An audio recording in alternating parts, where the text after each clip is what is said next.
তোমাদের কার কতবার পিকনিক হলো? আমাদের আজকে সবে বাইরে হচ্ছে, আগেও এক দুবার হয়েছে। তো বাইরে কোথাও হয়নি, ঘরের ছাদে হয়েছে। তো আজকে আমরা বাইরে ভাবলাম যে চলো সবাই মিলে পিকনিক করি। তো আমরা এসেছিলাম অজয় নদীতে, মানে আমাদের এখান থেকে আধার থেকে 1 ঘন্টার মতো রাস্তা, সামনেই পড়ে নদী। তো আমরা সবাই মিলে চলে এসেছিলাম পিকনিক করতে, আমার বান্ধবীর বর আরও কয়েকজন ছিল।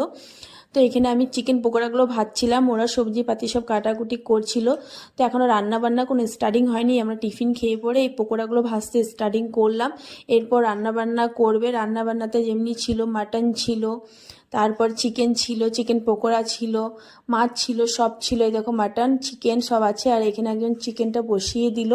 তো রান্নাবান্না স্টার্টিং হয়ে গেছে। আজকে না প্রচণ্ড পরিমাণে বাইরে হাওয়া দিচ্ছে, আর আজকে ঠান্ডাটাও যেন অনেকটা বেশি। সত্যি কথা বলতে পিকনিকে আসলে পরে ভিডিও করা একদম ভুলে যায়। দেখো এখানে রান্না বান্না হয়ে গেছে, দুপুরে খাওয়া দাওয়া তো সবাই বসে পড়েছে, আর এখানে খাওয়া দাওয়া চলছে। আমি ভুলেই গেছি যে ভিডিওগুলো মাঝখানে করতে হবে। তো যাই হোক, সবার খাওয়া দাওয়া এখানে কমপ্লিট করে এরপর আমরা বেরিয়ে যাব। এখন বিকেল 4টা বেজে গেছে, খেতেও আমাদের অনেকটা পরিমাণ লেট হয়ে গেছে। আর আমাদের এখানে এই যে পুচকুটা, এও খাবার খেয়ে নিচ্ছে। তো চলো আজকের মতন এইখানেই, টাটা।